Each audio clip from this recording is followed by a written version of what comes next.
I think embodying another culture through its language just allows you to try on these different ways of being.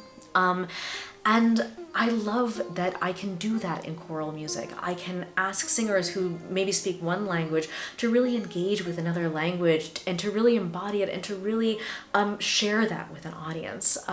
That is maybe one of the greatest connectors, is to understand another culture through its language. I think there's something so beautiful about the choral tradition, being able to breathe together, being able to learn that you have to trust and depend on people, even to find your notes, to know where you fit into a texture. You have to be able to listen.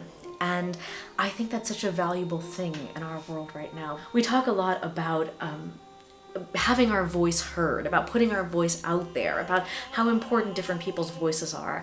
And I really think choral music is where voices come into dialogue with one another, and where they're able to interact in a way where the beauty of that dialogue is so much more rich than just any one singular voice could possibly be.